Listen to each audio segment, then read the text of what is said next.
Most expat business owners get networking in Bangkok all wrong.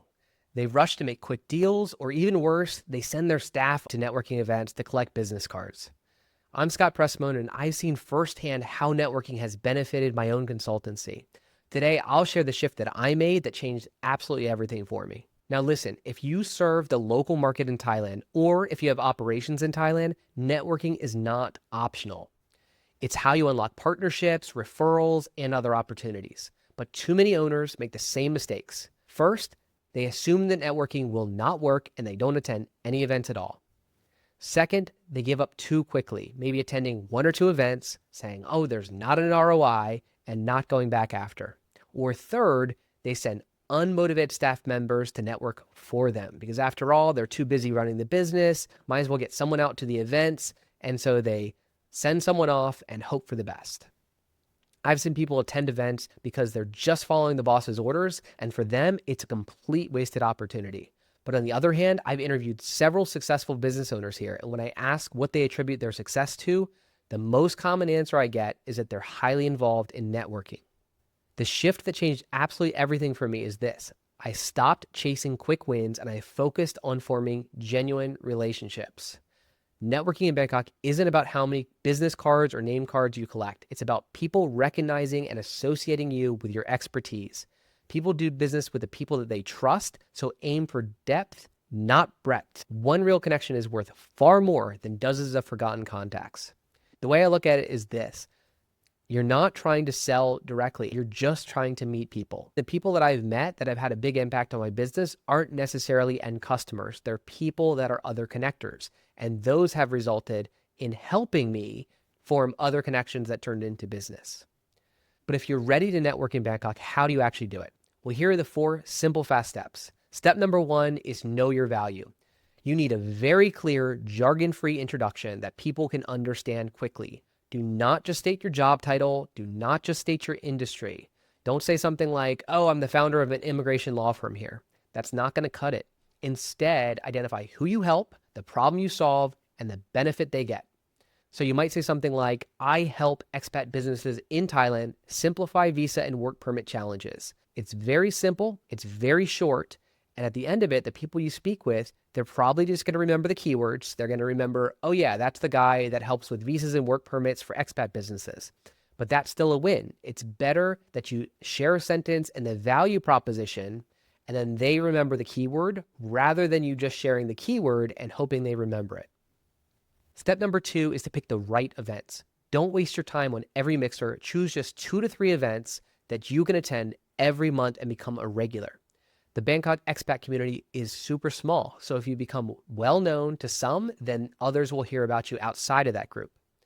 Industry meetups like Bangkok Entrepreneurs and the chamber events like Australian Chamber of Commerce, American Chamber of Commerce, Singapore Chamber of Commerce, they're all a great start. I've listed several other options in the description of the video.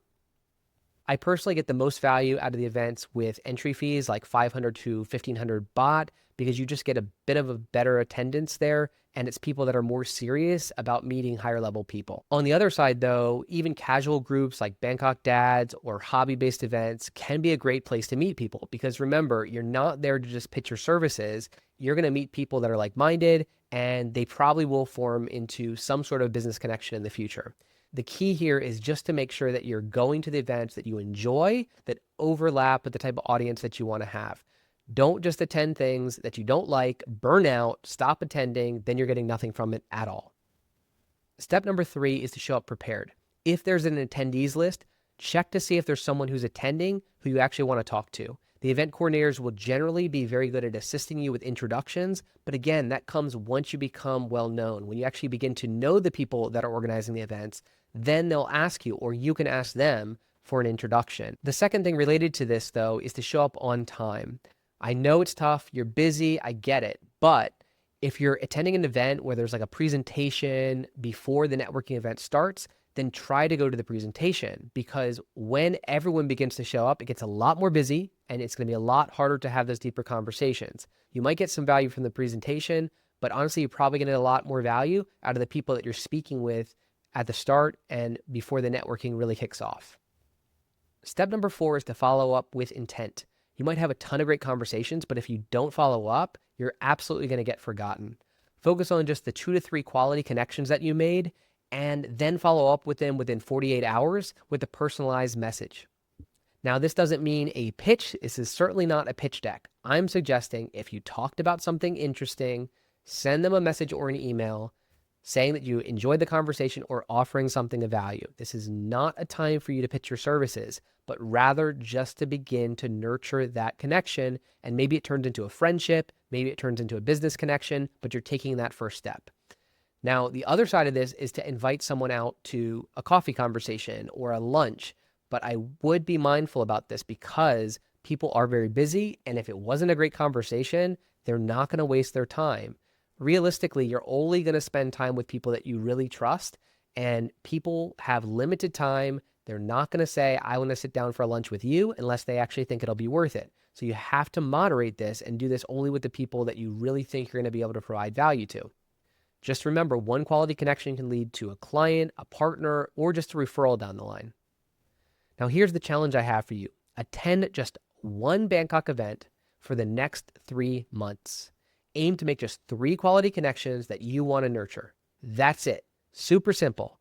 One event, 3 months, and 3 solid connections.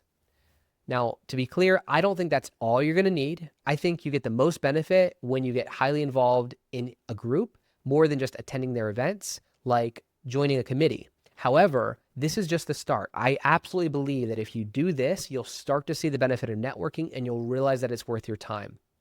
Bangkok has a very tight-knit community, and if you make just a few good connections, you definitely will open some doors. All right, well, I hope you got value out of this. If you did, hit the like and subscribe button and share it with a friend who you think might benefit from a little nudge to get out there more and network. Lastly, if there's an event that you like or one that you plan to attend, go ahead and drop it in the comments below. All right, I'll catch you on the next one.